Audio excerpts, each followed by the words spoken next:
April 19th, 1995, at 9 a.m. Just outside the Alfred P. Murrah building in Oklahoma City, a Ryder truck pulled up to the drop zone of the building. The drop-off zone was right underneath the daycare center of the federal building. A man exited and walked away. At 9:02 a.m., the building was rocked with an explosion loud enough to be heard from 55 miles away. Almost half of the Alfred P. Murrah building was decimated. 680 people would be injured. 168 people, including children in the daycare center, would lose their lives. Before 9/11, this act of terrorism was the worst on American soil. But it wasn't done by fundamentalists from another land. This was a domestic terrorist, one by the name of Timothy McVeigh, helped by Terry Nichols and others in a plot to get back at the government for his own extremist ideals. This is going to be different from my normal case studies. This is too big to make one video on, so I broke it up into 3. The first video is what led to this, what McVeigh's motivations were. The second will be the bombing itself. The third will be on who McVeigh was, who his accomplices were, and the possibility that there are even more out there that we don't know about. There will be things I will hold back from this part to talk about in later parts, so if you feel I missed something, hold tight. I most likely will discuss it later on. At the same time, I'm going to be summarizing a lot of events. This is because I'm either going to be making a full video on the subject later, or because if I hadn't, it would be a 4-hour-long video, which to me is long and tedious. I tend to like videos where the subject is summarized thoroughly and accurately. So because I am like that, I don't expect anyone who watches my videos to want something that can be long, tedious, and sometimes boring. With that said, let's talk about Timothy McVeigh's motives. A massive car bomb exploded outside of a large federal building in downtown Oklahoma City, shattering that building, killing children, killing federal employees, military men, and civilians.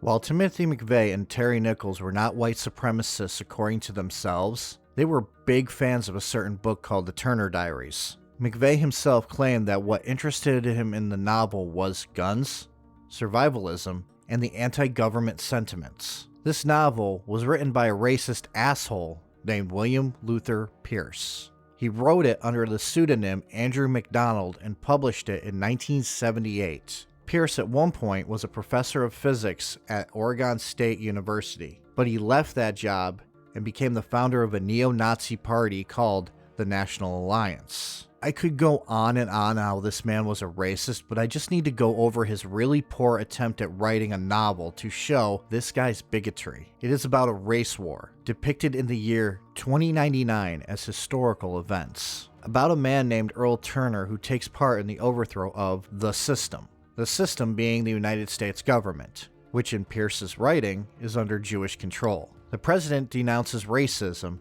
and in this novel, that is seen as bad, which it isn't, but in Pierce's worldview, it is. Events in this book include white people being beaten and killed, which leads to the Order, framed as the heroes of the story, to rise up. There are ethnic cleansings in this book, and anyone who isn't white gets killed. Lynching of Jews is depicted. And it all pretty much is framed as heroic when in reality it is the dumbest shit you possibly could read. A little side note, there are better books out there in dealing with railing against the systems, guns, guerrilla tactics without the bigotry. Not saying these books are good, I'm just saying the fact that the Turner Diaries really is just white supremacist propaganda, and McVeigh really adored this book.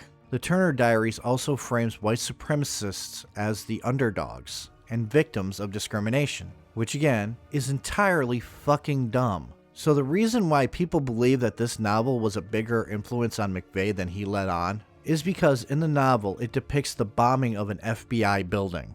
In the book, it is a truck bomb, and the FBI building is bombed because the government took away people's guns. Which the Alfred P. Murrah building was a federal building, just didn't have any FBI in it. It was mostly a small ATF presence, and mostly welfare programs and government offices. Another link to white supremacy comes in the form of Elohim City, which I will get into more in part 3, but for this one just know that Elohim City was founded by Robert G. Millar, who was a Canadian who immigrated to Oklahoma and was a leader in the Christian identity movement, which, to summarize, thinks people of a certain ethnic backgrounds are the real Israelites and descendants of Abraham. I bet you can't guess what those ethnicities are. If you said Anglo-Saxon and Nordic, you deserve a cookie.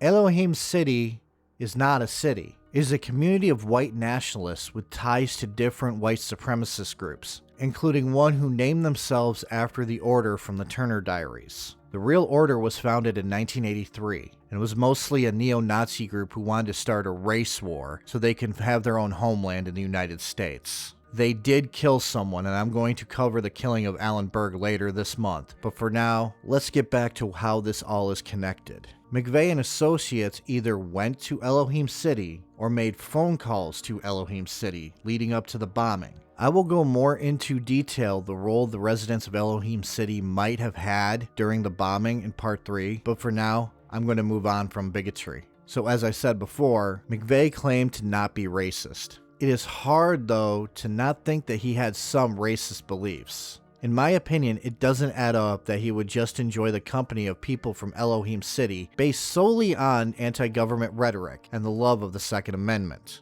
Honestly, he probably was slightly racist, if not more, and just tried to cover his ass by saying that he wasn't.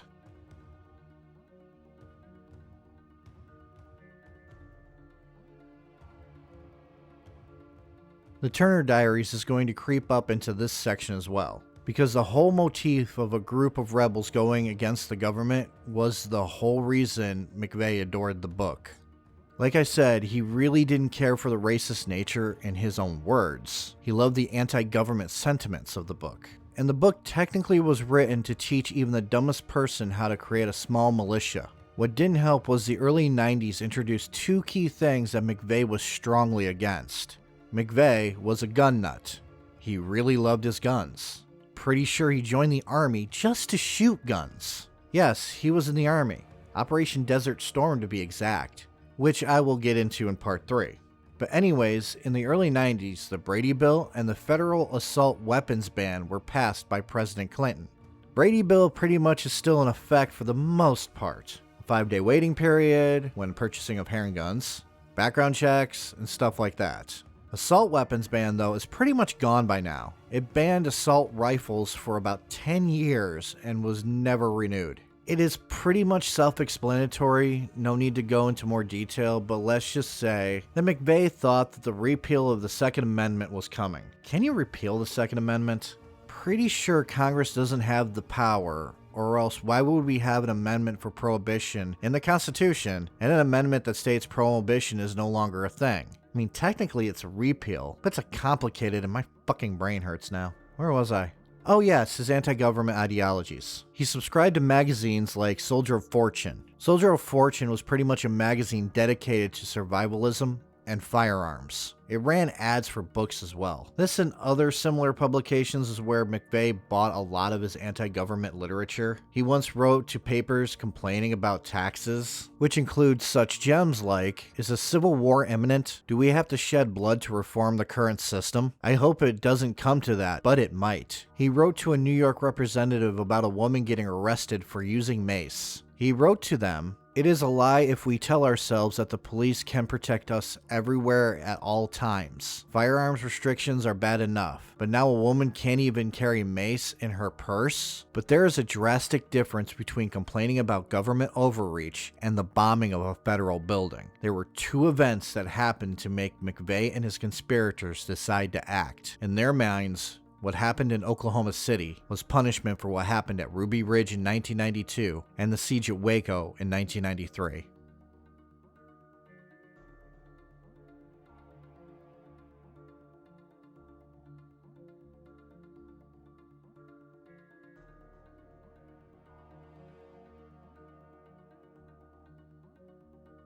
this is going to be slightly hard.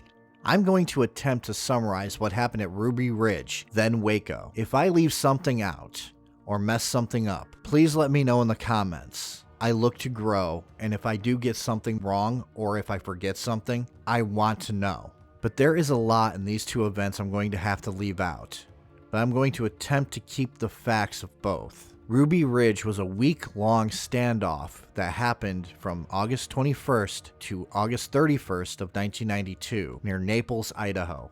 Randy Weaver had been in the Army in 1968, but he was never deployed to Vietnam. When he left the Army, he married Vicki Weaver and had 4 kids, all homeschooled.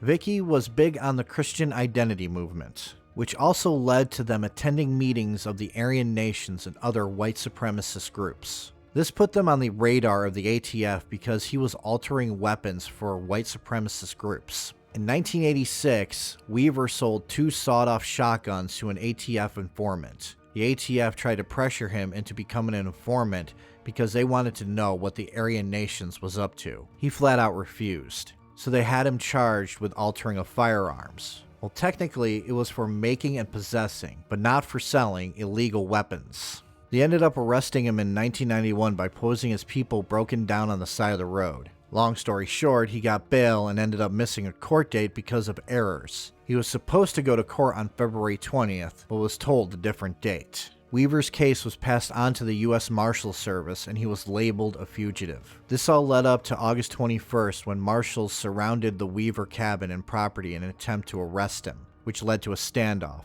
and a gunfight. Inside the cabin were Randy Weaver, his wife Vicki, their 4 kids, and a man named Kevin Harris. On August 22nd, Vicki Weaver was killed. Randy had gone out with Harris and Sarah Weaver, his 16-year-old daughter. A shot hit Randy in the back, causing a mad dash towards the cabin for them. The sniper took aim and shot through a door, but behind the door, holding Weaver's 10-month-old daughter, was Vicki. And here are where things get messed up if you're Randy Weaver and the others. Vicki was dead, and the marshals began requesting that Vicki and the children be allowed to go free, which to Randy felt like they were mocking him. To be fair to Randy, they did have the house bugged, so why they thought Vicki was alive is baffling. Well, the standoff ended, but the handling of the situation was really poor. There were investigations done on the handling of the situation, which is muddled, and no one on the side of the marshals were prosecuted for the incident. Kevin Harris would be set free. Randy Weaver served 18 months in prison. To McVeigh, this incident was just an example of the government attempting to take guns away from people. He didn't give a shit about the people who died. To him, it was a Second Amendment issue.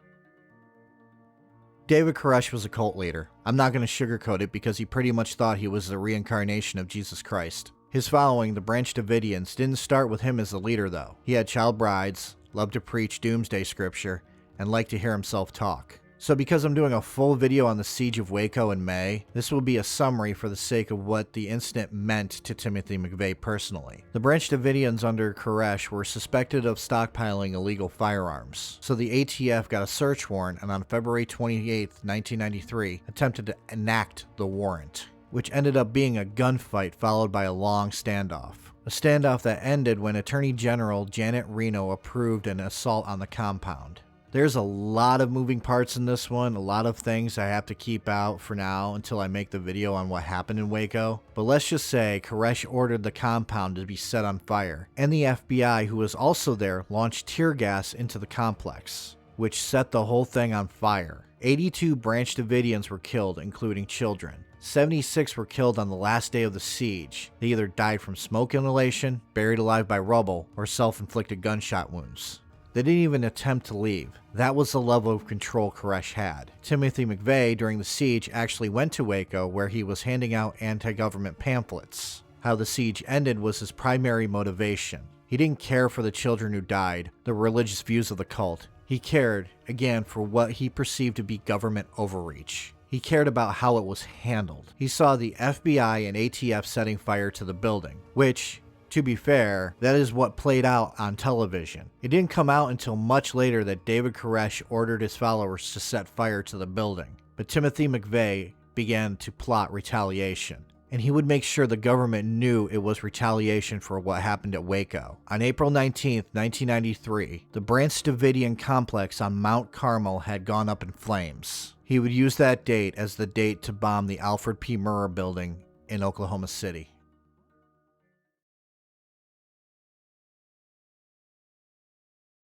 When we last left off, we learned that Ruby Ridge and the siege at Waco was Timothy McVeigh's reasons for staging an act of domestic terrorism. We learned his ties to white supremacist groups, as well as his stance on the government. Today, we're going to take a look at the bombing itself, starting with the target. The Alfred P. Murrah building was built in 1977. It housed the Social Security Administration, Department of Veterans Affairs, the DEA, and the ATF. The building also housed a daycare center. The building itself was not in a major city. It was in Oklahoma City, so it wasn't built to withstand much. Hell, if an earthquake hit Oklahoma City, the building would be destroyed instantly because it wasn't built to earthquake codes. I make this point because it's actually discussed during the building and renovations that maybe they should just in case, which was rejected because no one in the city government thought that an earthquake would happen in Oklahoma City, let alone a terrorist attack, even though there was a plot in 1983 by the CSA, which is a Christian militant group with ties to the Christian identity movement.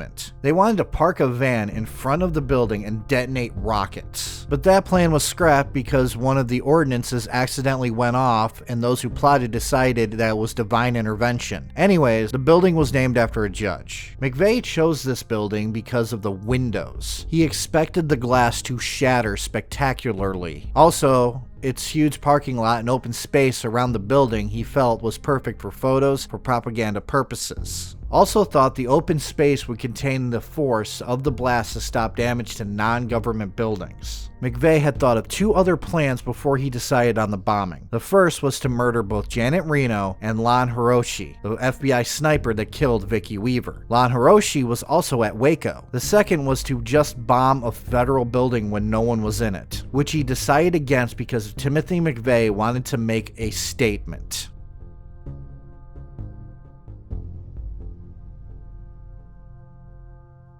McVeigh couldn't do this alone, so he got help from his buddy Terry Nichols. In 1994, the two would buy binary explosives from a gun collector named Roger E. Moore. On September 30th of 1994, Nichols bought 40 50-pound bags of ammonium nitrate, which at the time was a fertilizer, but could also be used to make a bomb. Then the two ended up robbing Moore, taking $60,000 worth of guns, silver, and jewels and a van. In October of 1994, McVeigh showed a diagram of the bomb to Michael and Lori Fortier. Altogether, the bomb he diagrammed was going to be 7,000 pounds. At one point, McVeigh went to the Alfred P. Murrah building, including inquiring about the daycare and asking about emergency exits. On April 14th, McVeigh checked into a room at a hotel in Junction City, Kansas. The hotel was called the Dreamland Hotel. The next day, he rented a 1993 Ford F700 from Ryder under the name Robert Klink, which another prep he did was to try to see if he could get the car with a fake bomb into the underground garage, but found he couldn't. It took him 15 minutes to try to do it.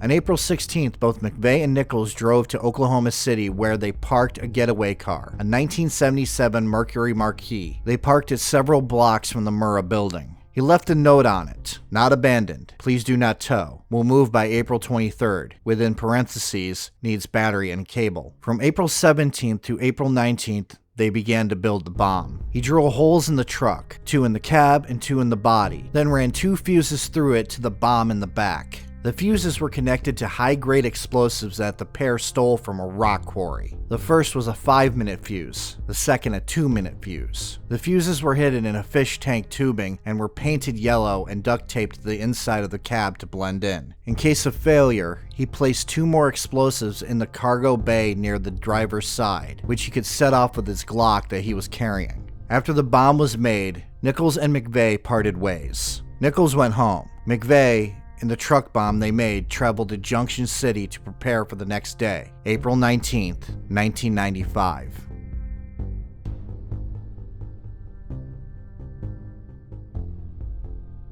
Originally, McVeigh wanted to blow up the building at 11 a.m., but taking twisted inspiration from the Turner Diaries, he decided on 9 because in the book, the FBI headquarters that was bombed was done at 9:30. He even carried pages of the Turner Diaries in an envelope in his pocket with him. He also had on a shirt with the phrase "Sic Semper Tyrannis," which is what John Wilkes Booth yelled after shooting Lincoln. On the back of that shirt read, "The tree of liberty must be refreshed from time to time with the blood of patriots and tyrants," which was said by Thomas Jefferson. He entered Oklahoma City at 8:50 a.m. At 8:57, he lit the first fuse. 3 minutes later, while he was a block away from the building, he lit the other fuse. He pulled up to the building, parking the truck under the daycare center, then walked off. At 9:02, the bomb went off. 168 people were killed. Buildings were damaged in a 4-block radius. The blast was heard and felt for up to 55 miles away. A 30-foot wide crater was formed where the truck had been. The axle ended up blocks away, almost hitting traffic. A meeting happening in a different building happened to record the blast on audio. Receive information regarding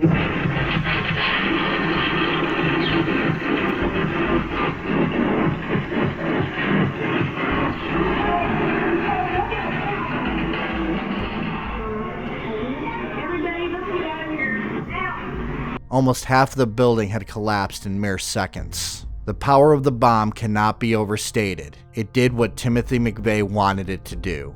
I'm going to say, before getting into the next section, in later interviews, McVeigh said he had no knowledge of the daycare center being there. If he had, well then, according to himself, he would have picked a different target. Too bad he was caught by witnesses and cameras scoping out the building, and even inquiring about the daycare center. With the hundreds of calls to 911, the time to search for who did it was a bit stalled. The bigger issue was rescuing those still alive and trapped.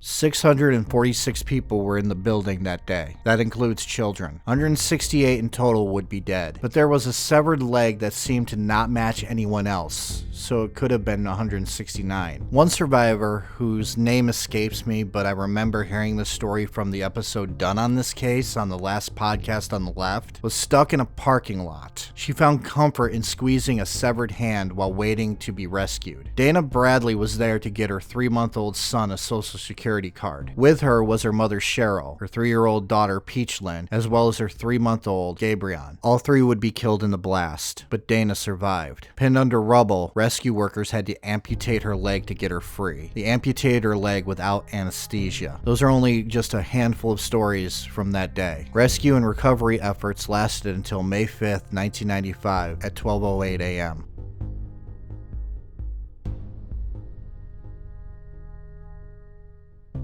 As stated, the Ryder truck was parked underneath the daycare center. This is the part of the bombing that received the most attention. Dana Bradley lost both her children that day, but there were babies and young children in the daycare center when the bomb went off. There's a famous picture of a firefighter holding the body of a child. The infant isn't dead, but was dying. To this, McVeigh would later say the deaths of the children were collateral damage, but P.J. Allen wasn't one of those who died, and he was lucky to have made it. He was 18 months old when he survived the bombing. He suffered multiple injuries including burns, permanently damaged lungs, internal head injuries, and a broken arm. But he survived, as did 6 other children that were there that day. 6 out of the 15 children in the daycare survived. I wish it was more, but life has a way of being overly hostile and unforgiving.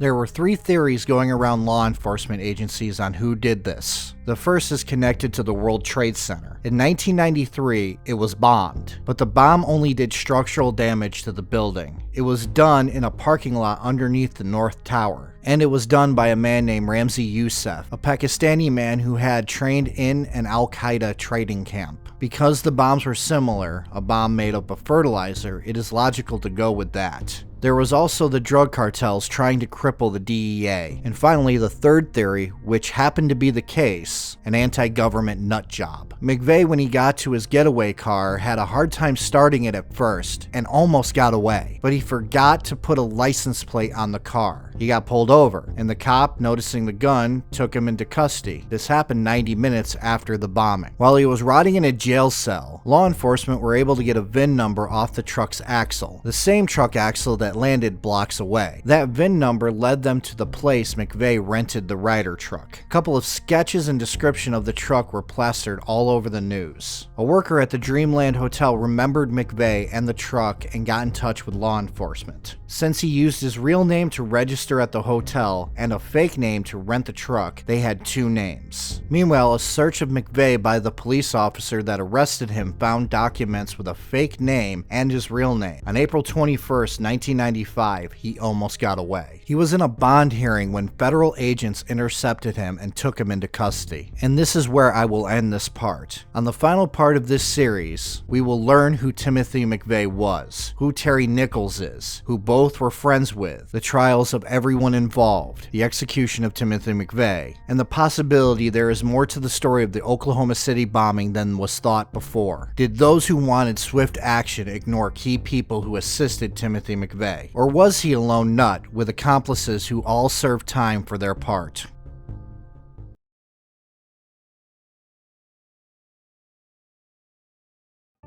Timothy McVeigh almost got away with bombing the Alfred P. Murrah building. I cannot stress how close he was to slipping through the hands of law enforcement. He was in a bond hearing when federal agents had taken him into custody. I have hinted throughout this series the kind of man McVeigh was, but this is where I'm going to go more into detail. First thing to know about Timothy McVeigh was, he was a massive nerd. No, seriously, he was. He once compared the bombing of the Alfred P. Murrah building to blowing up the Death Star. In his mind, he reason that there were people working on the Death Star who did no wrong to anyone, and yet Luke Skywalker killed them as well. But that is a movie, and what he did was real life. But it shows he thought himself a hero, doing what needed to be done in his own mind in order to stop what he considered to be an evil empire. And in the case of that evil empire, it was the United States government. Born in Lockport, New York on April 28, 1968, he spent most of his life in the area of Pendleton, New York after his parents divorced and his father gained custody of him. According to him, as a child he was bullied, but classmates who remembered him suggested the worst he got was teased, just being called Noodle. While he was shy in his early years, he apparently grew to have an outgoing and goofy personality. Still, he would fantasize about getting back at who he claimed were bullies, instead of doing anything about them. At a young age, he was apparently gifted with computers, and his teachers thought that's what he would go into. But instead, he became more interested in guns after his grandfather introduced him to firearms. He dreamt of being a gun shop owner, which also led to his interest in survivalism, his obsession with magazines like Soldier of Fortune, and then his obsession with the book The Turner Diaries. But here comes the fun part. Remember he had anti-government sentiments as a teen? Yet in 1988, he joined the US Army. It is where he met Terry Nichols and Michael Fortier, who turned out to be the only two people willing to listen to him talk about the Turner Diaries. He became a gunner on a Bradley fighting vehicle. He also got reprimanded for wearing a white power t-shirt he got at a KKK rally. Again, he said he wasn't racist, but every sign points to him being a racist. He was also a part of Operation Desert Storm, which makes him a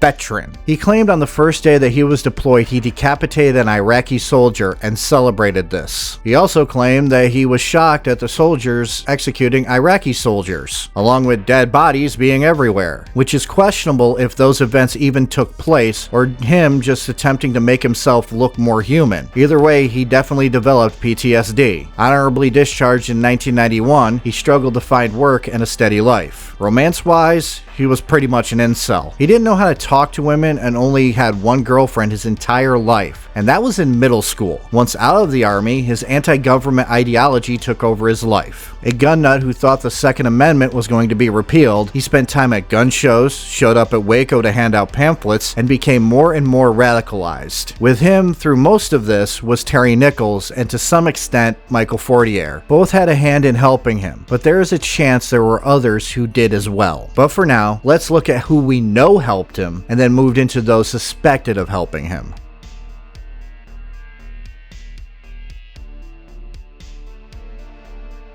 If everything I said about Timothy McVeigh makes you think that he's a whack job, well, Terry Nichols is worse. Born on April 1st, 1955 in Lapeer, Michigan, Nichols shared a lot of the same thoughts as McVeigh. Love of guns, survivalism, possible racist, anti-government, but Nichols' school days show a shy child, but book smart and a good artist. He graduated high school in 1977 with a 3.6 grade point average. He tried college, didn't pan out. Tried being a farmer after his brother was badly burned, was boring. He even one-upped McVeigh, he could talk to women, and got married. But she divorced him when he entered the Army in 1988. He was 33 at the time and couldn't really keep up with anyone. But it was in the Army that he met McVeigh, and the two grew a friendship based off of guns, hating the government, and learning how to cook a skunk on a stick. But unlike McVeigh and Fortier, Nichols didn't do well on the Army and got a hardship discharge. In 1999, he married a 17-year-old mail order bride. He was 35. Where Nichols grew up, the locals didn't trust the government. Let's just say that rubbed off on him. Nichols was highly anti-government. He attended anti-government group meetings and he experimented with explosives. He even renounced his own citizenship while living in Michigan. He renounced his driver's license. He pretty much was an OG sovereign citizen. When McVeigh was out of the Army, he helped Nichols sell Army surplus at gun shows and was with him at Waco handing out pamphlets.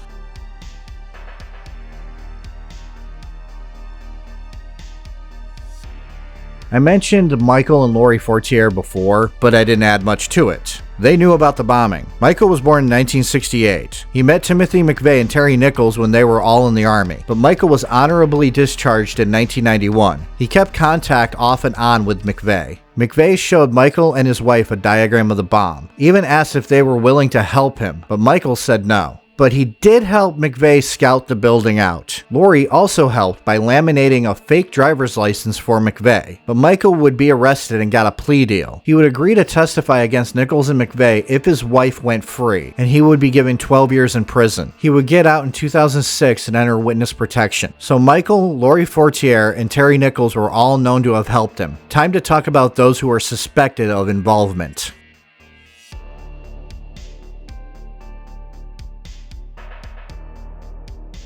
From this point forward, we are going to discuss connections to McVeigh and Nichols in the Oklahoma City bombing that is verified. I have left out conspiracy theories. We're just going to talk about people who were connected in the bombing in some way. For instance, John Doe number 2, a mysterious man who had been seen by eyewitnesses with Timothy McVeigh leading up to the bombing. He was there when the Ryder truck was rented. He was around Oklahoma City leading up to the bombing, and was seen at the Dreamland Hotel. But this man's identity is still a mystery. A muscular 5'9" tall man with dark hair. There's a story I've seen about this where the brother of a man named Kenny Trentadue believes that his brother was killed by FBI in connection to this case. But there is no proof that Kenny Trentadue was in Oklahoma City at the time of the bombing, and it seems more like a conspiracy theory. There was one person looked into on this, and that was Michael Brescia, a bank-robbing member of the Aryan Nations. He stayed at Elohim City and was a roommate of Andreas Strassmeer, a white nationalist whose grandfather was a founding member of the Nazi Party. Also, Strassmeer was from Germany. There is proof that McVeigh called Strassmeer. Michael was talked to and investigated in 1997, but nothing came of it. He was apparently in Arkansas protesting the execution of another white supremacist named Richard Snell. The FBI's stance on John Doe number 2 is a lot of eyewitnesses are mistaken, which can happen. Eyewitness statements aren't that reliable. Either way, to this day, John Doe number 2 has never been identified.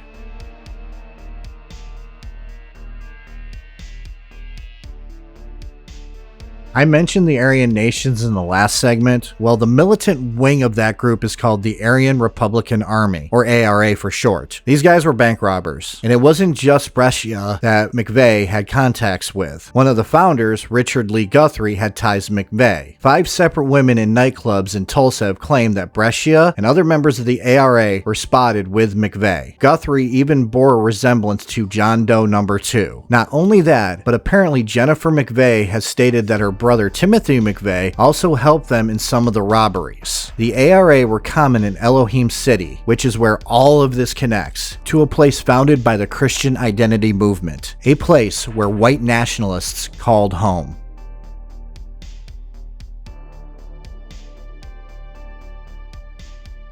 Robert G. Millar immigrated to the United States from Canada. A former Mennonite, he became a leader in the Christian identity movement. He founded Elohim City in Oklahoma in 1973. Among the guests there was the Order, who I will be covering in another video, the ARA, Richard Snell, Andreas Strassmeyer, and sometimes a guest by the name of Timothy McVeigh. McVeigh was a friend of Strassmeyer's, and McVeigh called Strassmeyer the night before the bombing. And Richard Snell adds a bit more to this connection. You see, Snell killed 2 people in Arizona in 1983 and 1984. Snell also started his own group called the CSA, the Covenant, the Sword, and the Arm of the Lord. It was a white supremacist group. He was convicted and sentenced to death. The day before his execution, he reportedly taunted jailers, claiming the day of his execution, something drastic will happen. His execution day was April 19th, 1995. Now, he could have been just blowing hot air, as my grandma used to say, but it would be simple to write this off as a coincidence. There are many ways that he could have learned about the plot beforehand. But either way, according to some of those jailers, when the bombing happened, Snell was appalled.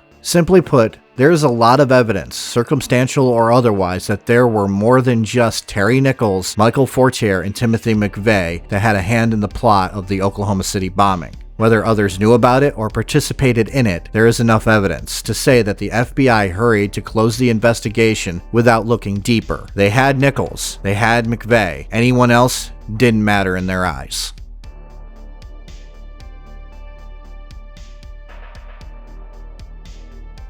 McVeigh's trial began in April of 1997. The prosecution's argument I've already gone over verbatim, so I'm going to skip that part. The defense at first wanted to claim that it was fear of imminent danger from the government that caused this. But the lead attorney, Stephen Jones, put on a tinfoil hat and argued that McVeigh was a patsy and that everything was a huge conspiracy that people are not seeing. While I agree there was a conspiracy to bomb the Alfred P. Murrah building, McVeigh was the main conspirator, which, by the way, McVeigh himself didn't want a conspiracy argument. He had been pretty much open to the fact that it was he who did the crime. In the end, the jury took 23 hours to deliberate and came back with a guilty verdict, and he was sentenced to death. Nichols, on the other hand, well, he had a funnier time in court. His trial was a circus. First, he had claimed that he only helped McVeigh out of fear that McVeigh would harm his family, which is laughable. Then, as the prosecution was arguing that Nichols helped McVeigh in every step of the way, the defense tried to argue that other people did.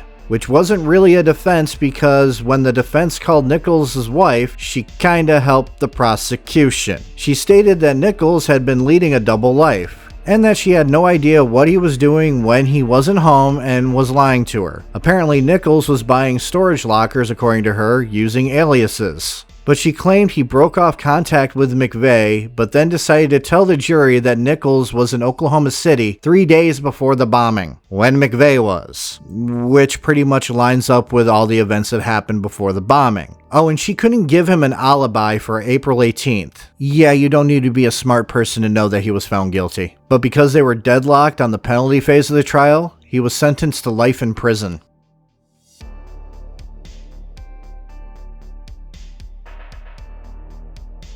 Interesting fact, McVeigh shared the same cell block as the Unabomber and Ramzi Youssef. He also called the children who died collateral damage. Then tried to explain that is what we do in war. We bomb people. Innocent people get caught in the crossfire and it's collateral damage. But considering that he knew the daycare was there and tried to pretend that he didn't, he is full of shit. Anyways, he also said he wasn't afraid of dying. That was until a discrepancy in the case allowed him to seek judicial review and a possible appeal, to which that was denied. On May 16, 2001, he was executed. His final meal was 2 pints of mint chocolate chip ice cream. And his final words were the poem Invictus. Back in 1997, old Billy Boy Clinton signed an executive order that any veteran who had been convicted of a capital crime could not be buried in military cemeteries all over the country. So Noodle Tim was cremated and his ashes were given to his lawyer. Where they are now, no one knows. I highly doubt anybody cares, but I hope hell is hot enough for him.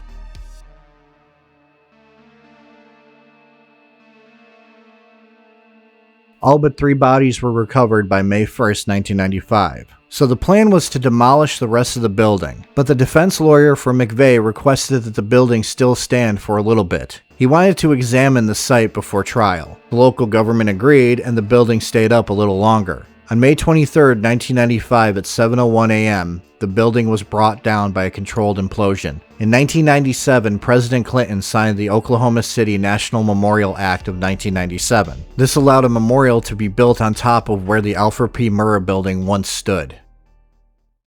We come here to remember those who were killed, those who survived, and those changed forever.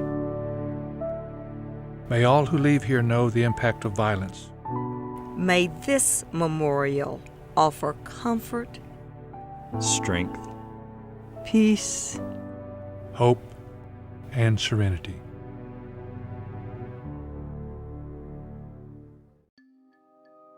A bronze structure that marks the formal outdoors area of the park. On it bears the time 9:02 and 9:01, as well as an inscription that reads, "We come here to remember those who were killed, those who survived, and those changed forever. May all who leave here know the impact of violence. May this memorial offer comfort, strength, peace, hope, and serenity." Beyond the gates of time is a reflecting pool, then a field of empty chairs. 168 empty chairs right where the building once stood. The only remaining portion of the building is now called the Survivors' Wall. It is inscribed with the names of the survivors of the bombing. A tree that survived the bombing sits within the park. There is more in the park, but I wanted to cover these things. The park is operated by the National Park Service and is open day or night. The park was opened on April 19, 2000, on the 5th anniversary of the bombing. Little did we know on April 19, 2000, while the park was being commemorated, that in more than a year later, we would suffer another attack. This time not from within, but from outside. An attack that would overshadow this one, when planes were hijacked and deliberately crashed into the Pentagon, a field in Pennsylvania, and the World Trade Center. As much as I agree we should remember 9/11, we should also remember 4/19. As both we can say, never again will we let terrorists bring down our spirit, nor will we live in fear. Let's remember the sacrifices of rescue workers made in both cases. Remember those who survived and those who were lost.